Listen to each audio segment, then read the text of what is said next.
At the MCG yesterday, a crowd of 87,000, a record home and away crowd for Geelong, saw a terrific match unfold. It was terrific. Geelong were in front most of the day and with a better side and just kept finding a way, but it was this late in the game when you thought it was all over.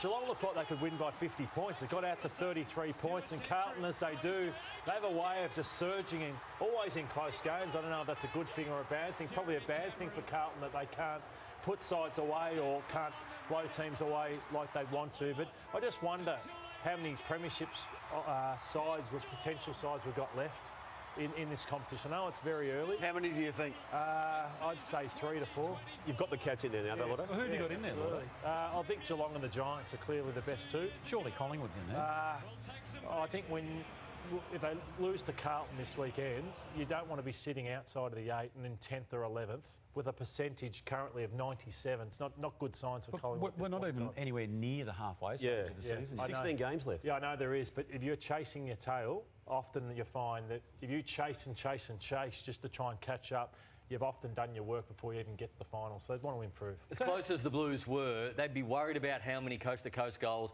and how much percentage the Cats went in and then scored. It was almost every time they were going in, it looked like they were going to score. Jeremy Cameron, as we know, was great. Henry kicked 3, but the Blues, as good as they are through the midfield and forward of the ball, and they got close, but the amount of entries inside 50 that turned into scores would be really worrying Michael Voss. And you talk about premiership outfits, that's one thing. If Carlton are going to be a premiership outfit, they need to fix up, and they need to fix up. Yeah, it's a really good point, Brownie. 45 entries for 28 scores, and Chris Scott tried to explain this after the game. He explained it really well. He said because the Blues had so much stoppage dominance, they squeeze up and they put all their numbers in the front half. But once Geelong were able to get through, and you're seeing it here, you go into an open forward line. So if you can get through the numbers that the Blues had there, you're going to go to an open forward line, which they did. But yeah, that would be the concern for Michael Voss, which he addressed post-game. I don't want us to settle that it was a good effort or it was close. It was unacceptable, and we've got to be better. That was Michael Voss, and I love that, how strong he is after the game, and not for the first time he hasn't been satisfied with a good effort, because it was a good effort, and we sit back and go high scoring, we love that game, but he's not satisfied with how easily they were able to score. No, they do have the injuries, and he's not using that as an... And then you've got the killers in Carlton. So for me, they're the big three. The disarmers in Geelong, the punishers in GWS, and the killers in Carlton, who are getting back to what we thought they were at the start of the year. I mean, their ball movement stuff was good for the first month or so, but their contested possession game is the best in the competition. Their clearance game, their ability to punish from clearance, is the best in the competition, about almost 25% better than the AFL average. They're top 3 for their ability to punish from intercept, so they're still well serviced there, despite not being their number one strength. And their forward 50 is second best in the competition to score. Conversion's an issue, and we can get into their health concerns or their injury profile at the moment. But I think it's sharpening as a race in 3, and that's until I see something change dramatically. What a day it was at the MCG yesterday. It has 87,000 packed in. Jeremy Cameron led the way, of course, with 5 goals. The Cats kicked 13 goals, 3 from set shots, which proved to be just too good in the end. For the Blues, despite a late scare, as Blake Acres put on a few heroics again, as he tends to do at the MCG. Of course, it comes at a cost with Patrick Dangerfield's hamstring injury, but Geelong remain undefeated. Great game of footy, wasn't it? And did you love the 4:30 Saturday? Well, I was going to mention at the end, but I actually think this Saturday twilight in Melbourne, not every game has to be in Melbourne, but I think this is an undervalued time slot. 87,000 we saw. It suits people of all circumstances. You've got kids, you can go and do the sport and still get to the game. If you want to go out for dinner afterwards, you can still do that. Local footy can play their footy and then get home and watch it on TV. So in terms of having fixturing big teams in that time slot, I think it's really undervalued. And if you're cynical and want to get people ready for a twilight grand final, well, maybe that's a way of doing it. But yesterday was the best advertisement for it because it was just a cracking atmosphere and a game to match. I think the Cats have shown a different sort of plan. Their speed, their execution of this plan of just getting forward as quick as you can, get forward on the Blues and put some speed into the game. They scored 31 points out of the D50, only 3 better results in 3 years of footy for the Cats. Just have a look at how quick they go. So when they make the decision that they've got the foot in their off, just look at the speed, particularly bottom of screen. Look at Brad Close go. Look at that. They could not go with them. And they put 10, 15, 20 metres on them regularly. It was unbelievable. It happened all day. I know there's clearly a plan for their half forwards to pinch forward, if you like.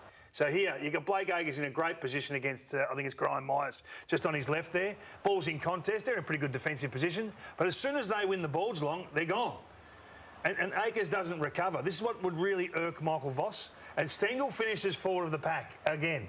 So if you don't recover that 3 metres, be aware of what's happening around. Because the midfielders have already pinched forward, the half-forwards have already pinched forward, and all of a sudden, goal side, it's 6v3, 6v4.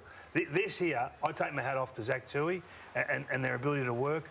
Reece Stanley cops a lot of negative feedback, but just have a look at what they do here to open up space through the whole midsection of the ground, and if they are an option at the end of this whole possession chain inside 50, well, so be it. Just have a look at that. That is a genuine head down, I'm charging. Acres does well to get back, but Zach Toohey arriving late was just too strong in the air. This plan was terrific and difficult to stop. If you're not ready for this, you'll get whacked between the eyes. This is why they've been, in my opinion, the best coach team this year. And you can mount a case they've been the best coach team for a long time. Hutto, which I'm sure you were going to say just then. But it was a feature of their play. Their speed is something now that's challenging the competition. And not something you really have associated with Geelong in the past. No, but I've got no doubt what Collingwood have done in the previous years and what GWS West have done last year and this year is challenging other teams to improve their transition game and to get that speed going, getting ahead of the ball, like what Collingwood did to win that flag last year. So, again, credit to the Cats to continue to evolve the way they play. If you get it wrong as a half-back flanker on their half-forwards, it's game over. You've got to be able to locate and keep the ball and them in your vision. If not, she's done. On the flip side, Carlton, there's a lot of talk about their efficiency going inside 50, 66 entries. They were inaccurate. They couldn't get the job done. But for them, the biggest challenge is always the balancing act between going to Charlie and Harry and finding better options. And, King, you spoke about this all through the telecast. The amount of times that these Cats referenced Charlie Curnow and Harry Mackay. So the occasions when they did avoid going to those two and looked for better options, they got great results. So it's an issue because 62% of the targets inside 50 this year are to Harry and Charlie. So they've got to continue to find other avenues. They'll get their chances, the two big boys. So look at there's Jeremy Cameron. He knew referencing Charlie Curnow, the pulled kick. It really worked for Carlton when they did it.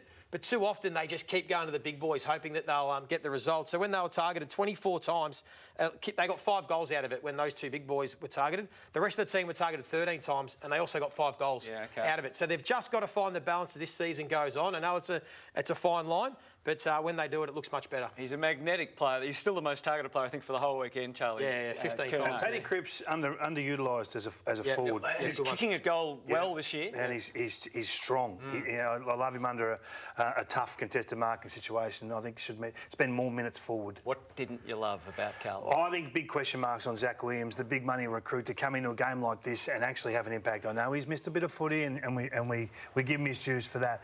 But getting outbodied by undersized small forwards, he kept rolling up to stoppage, dump kicking at the wrong times, just the wrong decisions at the right time. So nothing physical in this.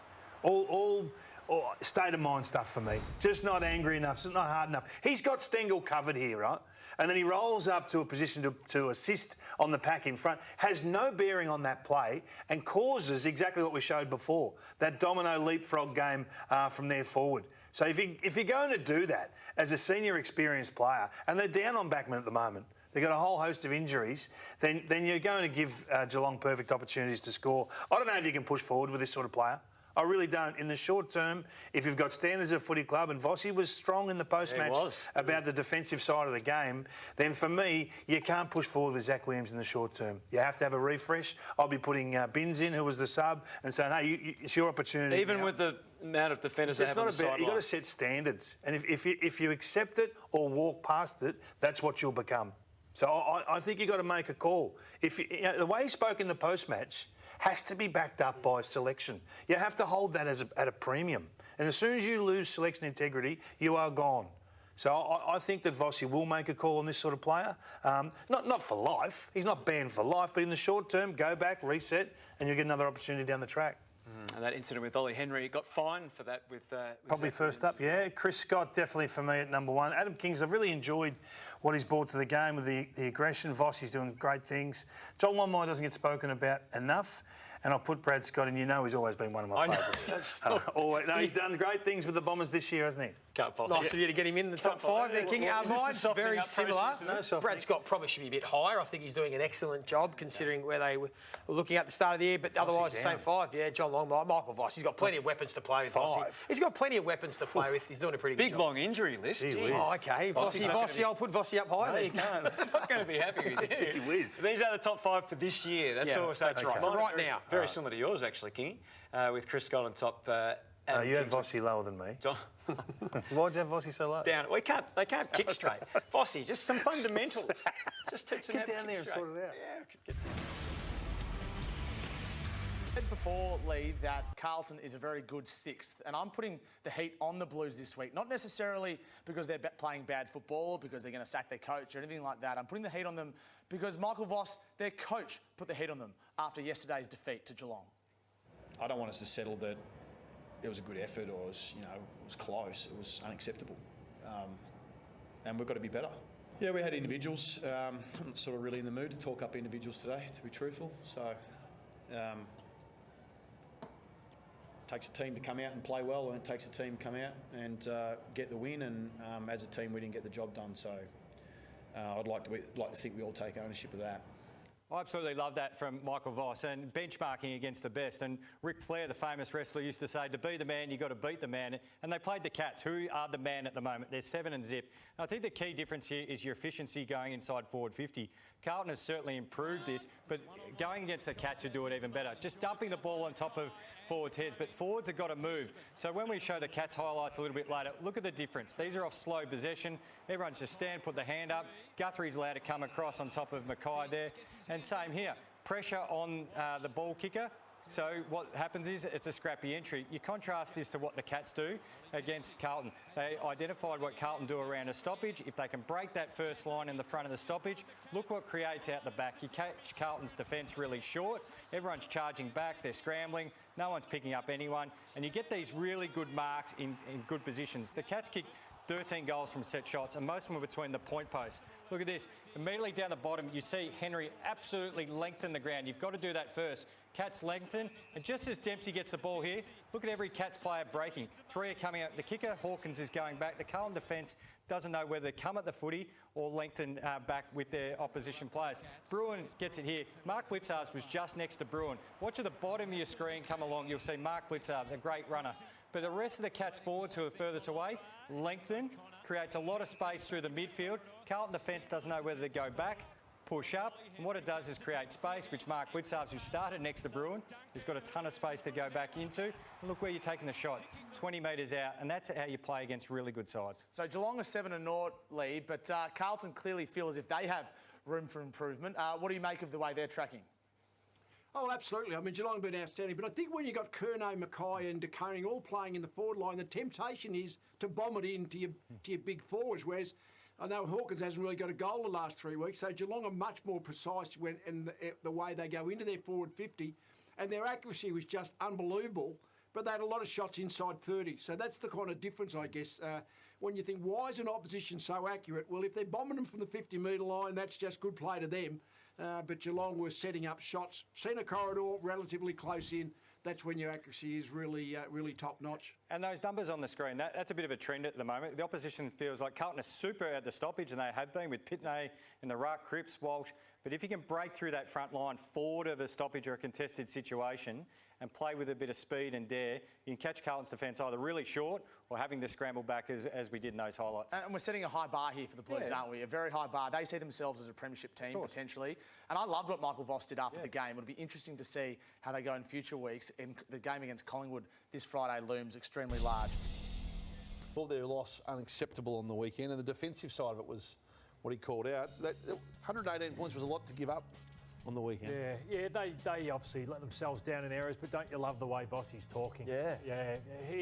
That to me is, he didn't give much in his conferences earlier when he first started, but this is a guy who believes they're capable of winning the premiership, and I love what's coming out of his mouth. Was not good enough. Newman, amazing. Who wins this footy? It's closer to Dempsey here. He's going to win that ball once again.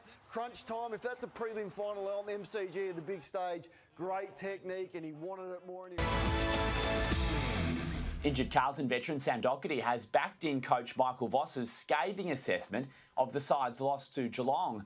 The Blues will take on Collingwood on Friday night in the Peter Mac Cup, raising funds for cancer research. Voss labelled the side's defence as unacceptable after Saturday night's 13-point loss, a sentiment which has been echoed by Doherty. Ultimately, our defence probably hasn't been good enough for a few weeks now when you're conceding, although the fans probably love teams conceding 100, 120 points, but internally we're a team that probably doesn't stand for that. So there's many elements of what that represents, but Vossi's comments ring true throughout the playing group, and we don't want to be a team that's playing in shootouts, and we really need to tidy that up. Superb game at the MCG on Saturday. The Blues certainly not disgraced in what was a big test for them, but Michael Voss called it unacceptable, in particular their defending after the game. Was that a bit harsh? No, it wasn't. I just heard Sam Doherty speaking prior to me coming on. I think what we're starting to see is the expectation and the standards that they are setting. That even after a 2-goal loss to the best team in the country at the moment, that's not what they stand for. That their team defence, as Doherty mentioned, isn't up to scratch, wasn't up to scratch on the weekend and hasn't been for a few weeks. Now, what I love about this, Drew, is maybe a couple of years ago, maybe last year, early last year, they'd say, yeah, not bad, like that's pretty good, and that's probably a reflection of where we're at. Not this year, and not what we've seen from the back half of last year and the start of this year. They expect more from themselves, and what I love about that is it might cut it against the teams that aren't going to play finals, but they're better than that now. They are now comparing themselves and holding themselves to account to the very best teams, and what they saw on the weekend, Michael Voss wasn't pleased. I think it's a great standard to see. Two players who launched the Peter Mac Cup. So Friday night has the added meaning of cancer research and fundraising and survivors. And the two players who did the launch today were Bobby Hill and Sam Doherty. So both cancer survivors themselves. So they did this launch, they promoted the game, and then they go into the hospital to speak to those who are battling cancer. And you just sort of run that through your mind as they know. They've lived this journey in its various guises. So they're on the beat for that. And then the secondary aspect of it is, I know we try not to rush ahead on Monday nights, but Friday night at the MCG, Carlton and Collingwood. Carlton home game, the Blues have got 100,000 plus members. They announced that today, didn't they? They did. They're not playing in front of fewer than 80,000 fans at the moment. They are all in, as having been there on Saturday. Their crowd is all in. So what's that going to look like? It's going to be enormous. Can you remember when they were struggling to get 50,000? And wasn't that long ago? Wasn't that long ago? This is what's happening at the G. The terraces are going to be just... Saturday, this was the sneaky big occasion. Yeah, it was. You sort of thought, a quarter of an hour into the first quarter, you're thinking, this crowd is enormous. And they roared their lungs out, 88,000 strong, through a fascinating game. So the stars were big, weren't they? Jeremy Cameron, Patrick Cripps. Geelong led pretty well all day. It's already slated for a rematch in June, which is perfect because it demands a rematch. And then this cheap thrill at the end, where if you looked around the stands, you go, oh, there's a fair few Carlton people on Richmond Station here who are starting to hear these roars, wondering, hey, did we go too early? It was an interesting game. It was a good game. I enjoyed every little bit of it. And I liked that Michael Voss was angry, because the standards have been lifted at Carlton. They're not settling for gallant. Oh, we really came back out. No, not good enough. I think Carlton would be thinking, you know what, if we fixed our goal kicking, if we had better delivery into the forward line and we took marks in better positions, we could have won that game. So they're thinking, give us another crack at them. Geelong are saying, hey, Geelong, I'm only guessing what Geelong are thinking, but Geelong are thinking, OK, bring your best. We saw your best on the weekend and we disposed of it pretty easily. The last 10 minutes, you got back in the game. But Geelong, when they took control of the game, they grabbed it. It was like, wow, have a look at this. What a powerful unit.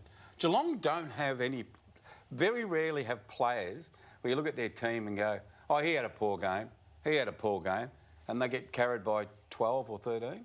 You never see that with Geelong. When Geelong plays a game of football and you look at their stats or watch the game, you think, he did all right, he did all right, he did all right. Back pocket, wing, high half forward, small forward, tagging midfielder. They all play a role. They're an incredible outfit, your Mob. They've got speed, They've got youth mixed in with their experience. What about their skill? Yeah. Their ability to deliver from point A to point B by foot is really, really good. I remember we spoke about Hawthorn doing this through their repeat. What a beautiful kicking team they are. Geelong equally are a fantastic kicking team. They get their ball to their teammates by foot. Two teams so well set. They'll meet again in June. They'll surely meet again in... Tell you what else needs to evolve, Gaz. Carlton's defence, because it's been really ordinary. And I've seen this look from my captain, my old captain a few times now, the Carlton coach, Michael Voss, who he just, there's no doubt in what his folks will be this week for his team. Some critical moments that we didn't get right, and we certainly didn't defend the way that we expect. I would like to think we benchmark ourselves off our own standards, and we fell below those tonight on defending. Yeah, fell below that. At the moment, I don't trust Carlton's defence. That's the concern for me. The midfield forward group is in pretty good shape, but they're bottom 6 for points against and defending their back 50. So let's just have a look at the fish. But the good thing is, a lot of these errors are fixable, these mental mistakes. Look at that. Zach Williams just plays for that free kick. I know he got a fine, but he shouldn't have. So they're a man down. All of a sudden, that's from a centre bounce. Look at the amount of Carlton defenders you've got there. Now, that should just get absolutely crushed. Ollie Henry takes a contested mark around about 35 players in there. Look at this, Blake Acres, mental error, just walking up to the stoppage, no thought to look around. You've got an empty goal square. Now, he mightn't have been able to touch this anyway, but that's poor play. So just not switched on defensively. We have a look at here. Lewis Young, if you're going to go to the contest and leave your man Tyson Stengel, one of the most dangerous small forwards, make sure you impact the contest and knock it 10 rows back. So decision-making. They were 8 points. They were coming with a big run there. They got to within 8 points, and that was game over then. Decision-making. So, yeah, you can question the personnel, you can question their athletic abilities, but these mistakes are easily fixable, I think. But they've got to fix them. It's not just a back 6 or a D50 issue either. Like the edits we saw of Cameron and Myers getting up the field and coming back at the beginning, a lot of that is the defence at your half-forward line. Now, Carlton laid 24 forward 50 tackles, so their initial pressure right up there was pretty good, but they let a Geelong player, wrong side, offside, in their front half too often, and that's where that Constantina effect, and Vossi will be looking at the defence of his midfielders in that first line as well. With their defensive profile at the moment, Gaz, don't worry about grand final tickets. So that's the main thing they've got to fix. Right. Well, their forward half can get them into a grand final if they can fix that, because they've got the cattle up there. 3 weeks ago we told you that the #1 contested mark team in the competition inside 50, they were 17th for uncontested. The message we're saying is you've got to look wider. You know, you can bank on the big boys to clunk the big contested marks every now and then, but Carlton, I mean, Geelong showed you. They got 2 big clunkers as well, but they spread it. They, you know where the footy's going when you're going inside 50 from a Geelong point of view. Well, Ollie Henry's the leading inside 50 player for Geelong at 44. Next is Hawkins at about 26. So Geelong have got 4 Cameron's above not up 15 there. for the year. Yeah. GWS and Sydney have got 4 players that have been targeted, whereas Carlton haven't been able to spread it beyond Mackay and Curnow due to injuries. Silvani would have helped, Martin helped. We mic'd up Nick Newman on the weekend, he had a bit to say. We want shape behind the footy. So if it goes to a contest, if you're not impacting that in the air, we've got to have some cover there. Let's go, come on. Hey! Oi, good composure. Oi, Kempy, back. Get back. Surge. Ollie, you can tighten up. Kempy's gone. Hey, if you're on the back and you see a mid and sweeper, just push him in. Yeah, so Cripper's sweeping, just tell him to get in at the front. It's all good. Again! Whoa!